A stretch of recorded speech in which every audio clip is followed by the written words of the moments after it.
आप सुन रहे हैं मुंशी प्रेमचंद की प्रसिद्ध कहानी बूढ़ी काकी। बुढ़ापा अक्सर बचपन का दौर सानी हुआ करता है। बूढ़ी काकी में जायका के सिवा कोई बाकी ना थी और ना अपनी शिकायतों की तरफ मुखातिब करने का। रोने के सिवा कोई दूसरा जरिया नहीं ना था। आंखें, हाथ, पैर सब जवाब दे चुके थे। जमीन पर पड़ी रहती और जब घर वाले कोई बात उनकी मर्जी के खिलाफ करते, खाने का वक्त टल जाता या इक़दार काफ़ी ना होती या बाजार से कोई चीज़ आती और उन्हें ना मिलती तो रोने लगती थी।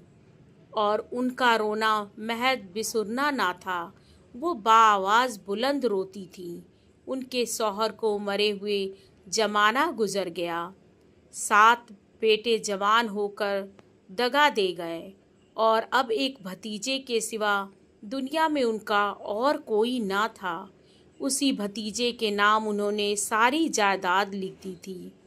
उस हजरात ने लिखाते वक्त तो खूब लंबे चौड़े वादे किए, लेकिन वो वादे सिर्फ कलमी डिपो के दलालों के सब्ज बाग थे। गर्चे उस जायदाद की सालाना आमदनी 150-200 रुपए से कम ना थी, लेकिन बूढ़ी काकी को अब पेट भर रूखा दाना भी मुश्किल से मिलता था। बुद्धराम तबीयत के नेक आदमी थे, लेकिन उसी वक्त तक की उनकी जेब पर कोई आँच ना आए। रूपा तबीयत की तेज थी, लेकिन ईश्वर से डरती थी। इसीलिए बूढ़ी काकी पर उसकी तेजी इतनी ना खुलती थी जितनी बुद्धराम की नेकी। बुद्धराम को कभी कभी अपनी बेइंसाफ़ी का एहसास होता तो सोचते कि इस जायदाद की बदौलत मैं इस वक्त भला आदमी बना बैठा हूँ, और अगर ज़बान तस्कीन या तसफ़ी से सूरत हाल में कुछ इसलाह हो सकती तो उन्हें मुतलक दरेग ना होता। लेकिन मज़ीद खर्च का खौफ उनकी नेकी को दबाए रखता था। उनके बरअक्स अगर दरवाजे पर कोई भला मानस बैठा होता और बूढ़ी काकी अपना नगमाए बेहंगामा शुरू कर देती तो वो आग हो जाते थे और घर में आकर उन्हें ज़ोर से डांटते थे। लड़के जिन्हें बुढ़ों से एक बुग़्ज़ अल्लाह होता है। वालिदैन का यह रंग देखकर बूढ़ी काकी को और भी दिक करते। कोई चुटकी लेकर भागता, कोई उन पर पानी की कुल्ली कर देता। काकी चीख मारकर रोती, लेकिन ये तो मशहूर ही था कि वो सिर्फ खाने के लिए रोती हैं, इसलिए कोई उनके नाला और फरियाद पर ध्यान ना देता था। वहाँ अक्सर काकी कभी गुस्से में आकर लड़कों को गालियाँ देने लगती तो रूपा मौकाए वारदात पर ज़रूर आती। इस खौफ से काकी अपनी शमशीर जबानी का साज ही कभी इस्तेमाल करती थी। हालांकि रफ़ा सर की ये तदबीर रोने से ज़्यादा कारगर थी। सारे घर में अगर किसी को काकी से मोहब्बत थी तो वो बुद्धराम की छोटी लड़की लाडली थी। लाडली अपने दोनों भाइयों के खौफ से अपने हिस्से की मिठाई या चबेना बूढ़ी काकी के पास बैठकर खाया करती थी। यही उसका मलचा था, और अगरचे काकी की पनाह उसकी मुआदिदाना सरगर्मी के बाइस बहुत गिरा पड़ती थी, लेकिन भाइयों के दस्त ए तताबूल से बदर जहाँ काबिज़ तरजीह थी, इस मुनासिब अगराज ने इन दोनों में मोहब्बत और हमदर्दी पैदा कर दी थी। रात का वक्त था। बुद्धराम के दरवाजे पर शहनाई बज रही थी और गांव के बच्चों का जमे गफ़ीर निगाह हैरत से गाने की दाद दे रहा था। चारपाइयों पर मेहमान लेटे हुए नाइयों से टिकिया लगवा रहे थे। करीब ही एक भाट खड़ा कविता सुना रहा था और बाज सुखन फहम मेहमान की वाह वाह से ऐसा खुश होता था गोया वही इस दाद का मुस्तहक है। दो एक अंग्रेजी पढ़े हुए नौजवान उन बेहुदगियों से बेजार थे। वो इस दहकानी मजलिस में बोलना या शरीक होना अपनी शान के खिलाफ समझते। आज बुधराम के बड़े लड़के सुखराम का तिलक आया है। ये उसी का जश्न है। घर में मस्तूरात गा रही थीं और रूपा मेहमानों की दावत का सामान करने में मसरूफ़ थी। भट्टियों पर कड़ाह चढ़े हुए थे। एक में पूरियाँ कचौरियाँ निकल रही थीं, दूसरे में समोसे और पीड़ा केन बनती थी। एक बड़े हंडे में मसालेदार तरकारी पक रही थी। घी और मसाले की इस्तिहा अंग्रेज खुशबू चारों तरफ फैली हुई थी। बूढ़ी काकी अपनी अंधेरी कोठरी में ख्याले गम की तरह बैठी हुई थी। ये लज्जत आमेज खुशबू उन्हें बेताब कर रही थी। वो दिल से सोचती थी, शायद मुझे पूरियां ना मिलेगी। इतनी देर हो गई, कोई खाना लेकर नहीं आया। मालूम होता है लोग सब खा गए हैं, मेरे लिए कुछ ना बचा। ये सोचकर उन्हें बेइख्तियार रोना आया, लेकिन सगुन के खौफ से रो ना सके। आहा, कैसी खुशबू है! अब मुझे कौन पूछता है, जब रोटियों ही के लाले हैं तो ऐसे नसीब कहाँ की पूड़ियाँ पेट भर मिले। ये सोचकर उन्हें फिर बेइख्तियार रोना आया। कलेजे में एक हूक सी उठने लगी, लेकिन रूपा के खौफ से उन्होंने फिर जब्त किया। बूढ़ी काकी देर तक इन्हीं अफसोसनाक ख्यालों में डूबी रही। घी और मसाले की खुशबू रह रहकर दिल को आपे से बाहर किए देती थी।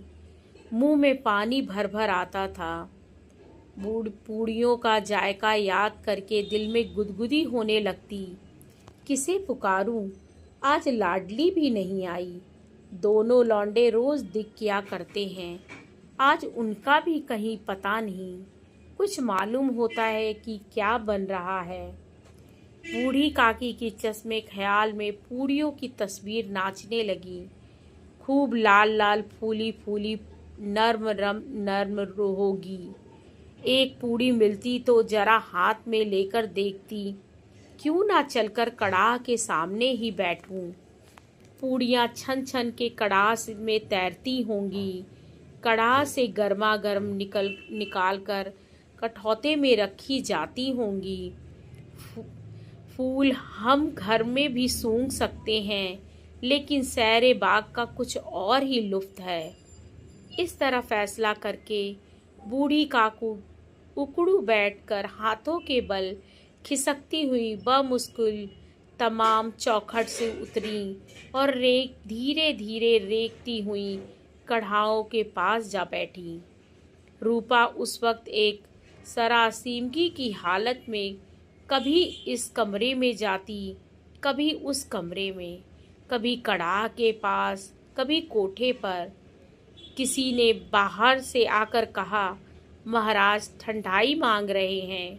ठंडाई देने लगी। इतने में फिर किसी ने आकर कहा, भाट आया है, उसे कुछ दे दो। भाट के लिए सीधा निकाल रही थी कि एक तीसरे आदमी ने आकर पूछा कि अभी खाना तैयार होने में कितनी देर है, जरा ढोल मंजीरा उतार दो। बेचारी अकेली औरत चारों तरफ दौड़ते दौड़ते हैरान हो रही थी। झुंझलाती थी, कुढ़ती थी, पर गुस्सा बाहर निकलने का मौका न पाया था। खौफ होता था कहीं पड़ोसने ये ना कहने लगे कि इतने में ही उबल पड़ी। प्यास से खुद उसका हलक सूखा जाता था। गर्मी के मारे फूंकी जाती थी, लेकिन इतनी फुर्सत कहाँ कि जरा पानी पी ले या पंखा लेकर झले। ये भी अंदेशा था कि जरा निगाह पलटी और चीज़ों की लूट बची। इस कश्मकश के आलम में उसने बूढ़ी काकी को कड़ाह के पास बैठे देखा तो जल गई। गुस्सा ना रुक सका। ये ख्याल ना रहा कि पड़ोसने बैठी हुई हैं, दिल में क्या कहेंगी, मर्दाने में लोग सुनेंगे तो क्या कहेंगे। जैसे मेढक केचुए पर झपटता है, उसी तरह वो बूढ़ी काकी पर झपटी और उन्हें दोनों हाथों से झंझोड़ कर बोली, ऐसे पेट में आग लगे, पेट है कि आग का कुंड है। कोठरी में बैठते क्या दम घुटता था, अभी मेहमानों ने नहीं खाया, देवताओं का भोग तक नहीं लगा, तब तक सब्र ना हो सका, आकर छाती पर सवार हो गई। नोच ऐसी जीभ दिन भर खाती ना रहती तो ना जाने कितनी हांडी में मुंह डालती। गांव देखेगा तो कहेगा कि बुढ़िया भरपेट खाने को नहीं पाती, तभी तो इस तरह बौखलाए फिरती है। इस ख्याल से उसका गुस्सा और भी तेज हो गया।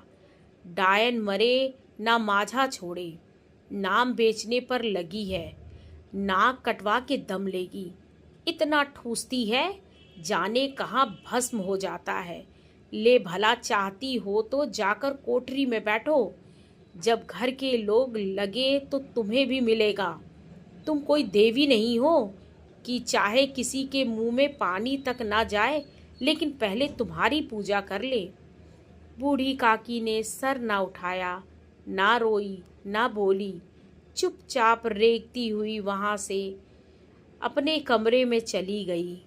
सदमा ऐसा सख्त था कि दिलो दिमाग की सारी कुव्वतें, सारे जज्बात, सारी हिस्सियात इस तरह रुंजू हो गई थी जैसे नदी में जब कराड़ का कोई बड़ा टुकड़ा कटकर गिरता है तो आसपास का पानी चारों तरफ से सिमटकर उस खला को पूरा करने के लिए दौड़ता है। खाना तैयार हो गया, आंगन में पत्तल पड़ गए, मेहमान खाने लगे। औरतों ने ज्योनार गाना शुरू किया। मेहमानों के नाई और खिदमतगार भी इस जमात के साथ पर जरा हटकर खाने बैठे हुए थे, लेकिन आदाब मजलिस के मुताबिक जब तक सबके सब खा ना चुके कोई उठ ना सकता था। दो एक मेहमान तो जरा तालीम याफ्ता थे, खिदमतगारों की पर खोरी पर झुंझला रहे थे। वो इस कैद को बेईमानी और मोहब्बत समझते थे। बूढ़ी काकी अपनी कोठरी में जाकर पछता रही थी कि कहाँ से कहाँ गई। उसे रूपा पर गुस्सा नहीं था, अपनी उजलत पर अफसोस था। सच तो है, जब तक मेहमान ना खा चुकेंगे घर वाले कैसे खाएंगे। मुझ में इतनी देर भी ना रहा गया, सबके सामने पानी उतर आया। अब जब तक कि कोई ना बुलाने आएगा ना आऊंगी। दिल में ये फैसला करके वो खामोशी से बुलावे का इंतज़ार करने लगी, लेकिन घी की मरगू खुशबू बहुत सब्र आजमा साबित हो रही थी। उन्हें एक एक लम्हा, एक एक घंटा मालूम होता था। अब पत्तल बिछ गए होंगे, अब मेहमान आ गए होंगे, लोग हाथ पैर धो रहे हैं, नाई पानी दे रहा है, मालूम होता है लोग खाने पर बैठ गए हैं, ज्योनार गाया जा रहा है। ये सोचकर बहाने के लिए लेट गई और धीरे धीरे गुनगुनाने लगी। उसे मालूम हुआ कि मुझे गाते बहुत देर हो गई। क्या इतनी देर तक लोग खा ही रहे होंगे? किसी की बोलचाल सुनाई नहीं देती। जरूर लोग खा पी के चले गए, मुझे कोई बुलाने नहीं आया। रूपा चिढ़ गई है, क्या जाने कि ना बुलाए, सोचती होगी आप ही आएगी, कोई मेहमान नहीं कि बुला कर लाऊं। बूढ़ी काकी चलने के लिए तैयार हुई, ये यकीन कि अब एक लम्हे में पूड़ियाँ और मसालेदार तरकारियाँ सामने आएगी और उसके हुस्ने जायका को गुदगुदाने लगा। उन्होंने दिल में तरह तरह के मंसूबे बांधे। पहले तरकारी से पूड़ियाँ खाऊंगी, फिर दही और शक्कर से कचौड़ियाँ रायते के साथ मज़ेदार मालूम होगी। चाहे कोई बुरा माने या भला, मैं तो मांग मांग कर खाऊंगी। यही ना लोग कहेंगे, इन्हें लिहाज नहीं है, कहा करे। इतने दिनों के बाद पूड़ियाँ मिल रही हैं तो मुंह झूठा करके थोड़े ही उठ जाऊंगी। वो उकड़ू बैठकर हाथों के बल खिसकती हुई आंगन में आई, मगर वाय किस्मत इस्तियाक ने अपनी पुरानी आदत के मुताबिक वक्त का गलत अंदाजा किया था। मेहमानों की जमात अभी बैठी हुई थी। कोई खाकर उंगलियां चाटता था और कनखियों से देखता था कि और लोग भी खा रहे हैं या नहीं। कोई इस फिक्र में था कि तेल पर पूड़ियाँ छूटी जाती हैं, काश किसी तरह उन्हें अंदर रख लेता। कोई दही खाकर जबान चटखारता था, लेकिन दूसरा शकूर अलीफ मांगते हुए शर्माता था कि इतने में बूढ़ी काकी रेंगती हुई उनके बीच जा पहुंची। कई आदमी चौंक कर उठ खड़े हुए। आवाजें आईं, अरे ये बुढ़िया कौन है? देखो किसी को छू मत ले। पंडित बुधराम काकी को देखते ही गुस्से से तिलमिला गए। पूड़ियों के थाल लिए खड़े थे, थाल को जमीन पर पटक दिया और जिस तरह बेरहम साहूकार अपने किसी नाहिहंद मगरूर असामी को देखते ही झपट कर उसका टेटुआ लेता है, उसी तरह लपक कर उन्होंने बूढ़ी काकी के दोनों साने पकड़े और घसीटते हुए लाकर उन्हें उस अंधेरी कोठरी में धम से गिरा दिया। आरजुओं का सब्ज बाग लू के एक झोंके में वीरान हो गया। मेहमानों ने खाना खाया, घर वालों ने खाया, बाजे वाले धोबी चमार भी खा चुके, लेकिन बूढ़ी काकी को किसी ने ना पूछा। बुधराम व रूपा दोनों ही उन्हें उनकी बेहयाई की सजा देने का तस्फिया कर चुके थे। उनके बुढ़ापे पर, बेकसी पर, फुतूरे अक्ल पर किसी को तरस नहीं आता था। अकेली लाडली उनके लिए कुढ़ रही थी। लाडली को काकी से बहुत हिंस था। बेचारी भोली सीधी लड़की थी। तिफलाना सोखी और शरारत की उसमें बू तक ना आती थी। दोनों बार जब उसकी माँ और बाप ने काकी को बेरहमी से घसीटा तो लाडली का कलेजा बैठकर रह गया। वो झुंझला रही थी कि ये लोग काकी को क्यों बहुत सी पूड़ियाँ नहीं दे देते। क्या मेहमान सबकी सब थोड़े ही खा जाएंगे? और अगर काकी ने मेहमानों से पहले ही खा लिया तो क्या बिगड़ जाएगा? वो काकी के पास जाकर उसे तसल्ली देना चाहती थी, लेकिन माँ के खौफ से ना जाती थी। उसने अपने हिस्से की पूड़ियाँ मुतलक ना खाई थीं, अपनी गुड़ियों की पिटारी में बंद कर रखी थी। वो ये पूड़ियाँ काकी के पास ले जाना चाहती थी। उसका दिल बेकरार हो रहा था। बूढ़ी काकी मेरी आवाज़ सुनते ही उठ बैठेंगी, पूड़ियाँ देखकर कैसी खुश होंगी, मुझे खूब प्यार करेंगी। रात के 11 बज चुके थे। रूपा आंगन पड़ी सो रही थी। लाडली की आंखों में नींद ना आती थी। काकी को पूड़ियाँ खिलाने की खुशी उसे सोने ना देती थी। उसने गुड़ियों की पिटारी सामने ही रखी। जब उसे यकीन हो गया कि अम्मा गाफिल सो रही हैं, तो वो चुपके से उठी और सोचने लगी, कैसे चलूं? चारों तरफ अंधेरा था, सिर्फ चूल्हों में आग चमक रही थी और चूल्हों के पास एक कुत्ता लेटा हुआ था। लाडली की निगाह दरवाजा वाले नीम के दरख्त की तरफ गई। उसे मालूम हुआ कि उस पर हनुमान जी बैठे हुए हैं। उनकी दुम, उनकी गदा सब साफ नजर आती थी। मारे खौफ के उसने आंखें बंद कर ली। इतने में कुत्ता उठ बैठा। लाडली को ढासस हुई।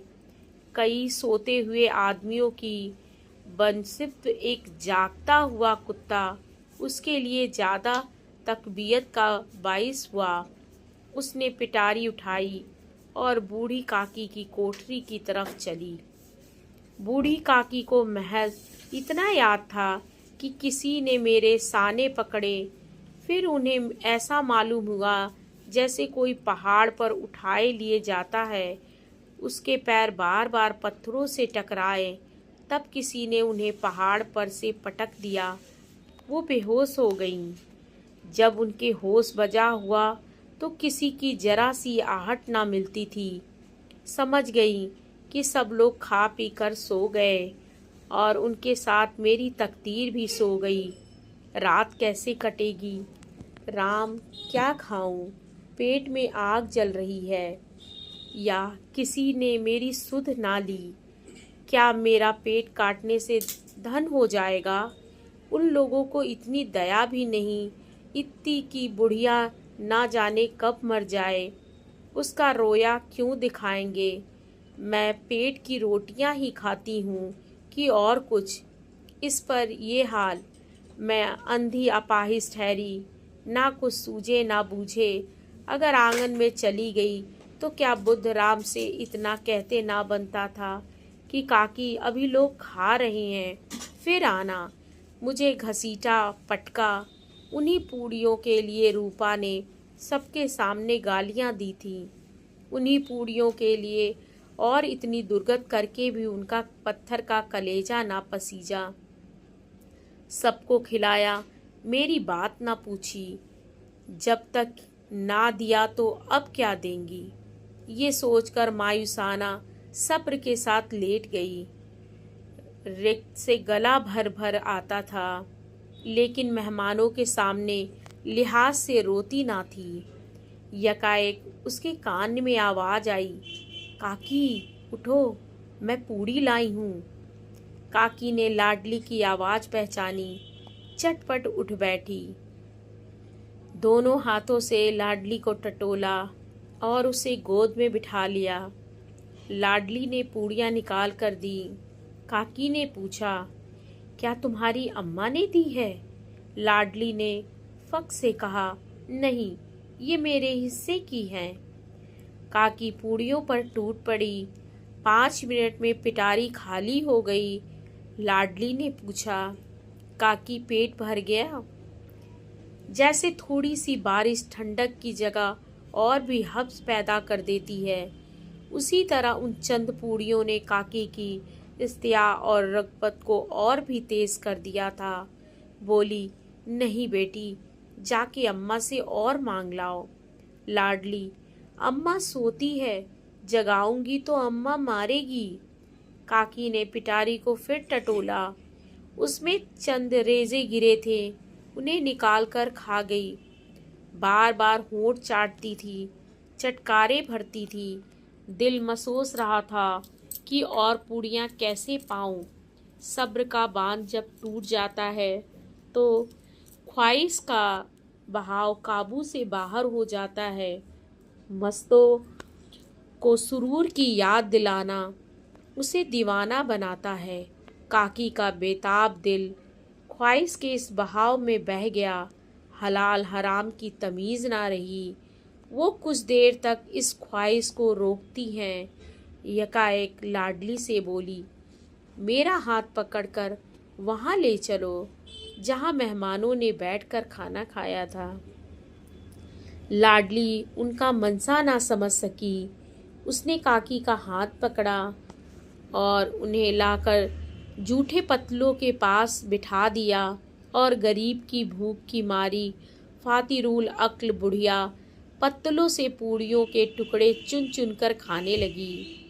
वही कितना लजीज था, सालन कितना मज़ेदार, कचौड़ियाँ कितनी सलोनी, समोसे कितने खस्ता और नरम।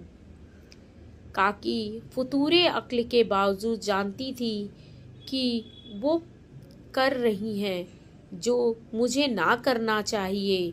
मैं दूसरों के जूठे पत्तल चाट रही हूँ, लेकिन बुढ़ापे की हिर्स-मर्स का आखिरी दौर है, जब सारे हवास एक ही मरकज़ पर आकर जमा हो जाते हैं। बूढ़ी काकी में ये मरकज़ उनका हुस्न जायका था। ऐन उसी वक्त रूपा की आँख खुली। उसे मालूम हुआ कि लाडली मेरे पास नहीं है। चूँकि चारपाई के इधर उधर ताकने लगी, कि कहीं लड़की नीचे तो नहीं गिर पड़ी। उसे वहाँ ना पाकर वो उठ बैठी तो क्या देखती है कि लाडली छोटी पत्तलों के पास चुपचाप खड़ी है और बूढ़ी काकी पत्तलों पर से पूड़ियों के टुकड़े उठा उठा कर खा रही हैं। रूपा का कलेजा सन्न से हो गया। किसी गाय के गर्दन पर छुरी चलते देखकर उनके दिल की जो हालत होती वही उस वक्त हुई। एक ब्राह्मणी दूसरों का जूठा पत्तल टटोले, इससे इबरतनाक नज़ारा नामुमकिन था। पूड़ियों के चंद लुकमों के लिए उसकी चचेरी सास ऐसा रकीक और हकीर फ़ेल कर रही है। ये वो नज़ारा था जिससे देखने वालों के दिल कांप उठते हैं। ऐसा मालूम होता है कि ज़मीन रुक गई है, आसमान चक्कर खा रहा है, दुनिया पर कोई आफत आने वाली है। रूपा को गुस्सा ना आया। इबरत के सामने गुस्से का जिक्र क्या। दर्द और खौफ से उसकी आंखें भर आई। इस धर्म और पाप का इल्ज़ाम किस पर है? उसने सदक ए दिल से आसमान की तरफ हाथ उठाकर कहा, परमात्मा बच्चों पर रहम करना, इस अधर्म की सज़ा मुझे मत देना, हमारा सत्यानाश हो जाएगा। रूपा को अपनी खुदगर्जी और बेइंसाफ़ी आज तक कभी इतनी सफाई से ना नजर आई थी। हाय मैं कितनी बेरहम हूँ, जिसकी जायदाद से मुझे 200 रुपये साल की आमदनी हो रही है, उसकी ये दुर्गत और मेरे कारण। ऐ ईश्वर, मुझसे बड़ा भारी गुनाह हुआ है, मुझे माफ़ करो। आज मेरे बेटे का तिलक था, सैकड़ों आदमियों ने खाना खाया, मैं उनके इशारे की गुलाम बनी रही। अपने नाम के लिए, अपनी बड़ाई के लिए सैकड़ों रुपए खर्च कर दिए, लेकिन जिसकी बदौलत हज़ारों रुपए खाए, उसे इस तकरीब के दिन भी पेट भर का खाना ना दे सकी, महज इसलिए ना कि वो बुढ़िया है, बेकस है, बेजबान है। उसने चिराग जलाया, अपने भंडारे का दरवाज़ा खोला और एक थाली में खाने की सब चीज़ें सजा कर लिए हुए बूढ़ी काकी की तरफ चली। आधी रात हो चुकी थी। आसमान पर तारों के थाल सजे हुए थे और उन पर बैठे हुए फरिश्ते बहिश्ती में बेअत में सजा रहे थे, लेकिन उनमें किसी को वो मसरत ना हासिल हो सकती थी जो बूढ़ी काकी को अपने सामने थाल देखकर हुई। रूपा ने आमेज लहजे में कहा, काकी उठो, खाना खा लो, मुझसे आज बड़ी भूल हुई, इसका बुरा ना मानना, परमात्मा से दुआ करो कि वो मेरी खता मुआफ़ कर दे। भोले भाले बच्चे की तरह जो मिठाइयाँ पाकर मार और घुड़कियाँ सब भूल जाता है। बूढ़ी काकी बैठी हुई खाना खा रही थी। उनके एक एक रोए से सच्ची दुआएं निकल रही थी और रूपा बैठी ये रूहानी नज़ारा देख रही थी। आप सुन रहे थे मुंशी प्रेमचंद की प्रसिद्ध कहानी बूढ़ी काकी।